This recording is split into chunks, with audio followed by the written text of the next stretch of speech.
আসসালামু সকাল সকাল চলে আসলাম আপনাদের মাঝে নতুন একটি ভিডিও নিয়ে। আমরা সকাল সকালে অভিযোগ ছিল যে গ্রাহকের অভিযোগ ছিল যে এলাকায় বিদ্যুৎ নেই। তখন সেই মুহূর্তে আমরা সেই এলাকায় যেয়ে আমরা দেখি যে সেকশন কাটা। তখন সেকশনের ব্রেলটি ডাউন দিয়ে দেখি যে ফিউজের কাটার ধরন ভালো ছিল না। তখন আমরা লাইনটি চেক করে প্রায় 1.5 ঘন্টা যাবৎ লাইনটি চেক করে আমরা দেখি যে একটি বাঁশের কুঞ্চি এসে এইচটি এবং নিউট্রাল দুইটি তারই আমাদের একত্রিত করে ফেলেছে। তখন এই অবস্থায় কোনোভাবেই লাইনটি চালু করতে সক্ষম হচ্ছিলাম না। তখন আমরা আমাদের কাছে দা না থাকার কারণে আমরা বাঁশটি কাটতে পারিনি।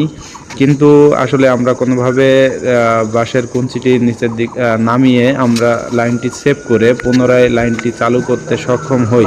ধন্যবাদ সবাইকে, ভালো থাকবেন। আবারও দেখা হবে নতুন কোনো ভিডিওতে। পুরো ভিডিও জুড়ে ছিলাম আমি সালমান আপনাদের পাশে। ইনশাআল্লাহ পরবর্তীতে আরও ভিডিও নিয়ে আসবো আপনাদের মাঝে।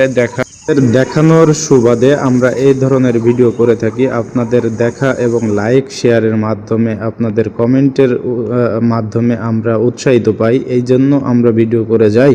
ইনশাআল্লাহ আরও ভিডিও পাবেন, ধৈর্য ধরে থাকেন। আবারও দেখা হবে নতুন কোনো ভিডিওতে। আল্লাহ হাফেজ।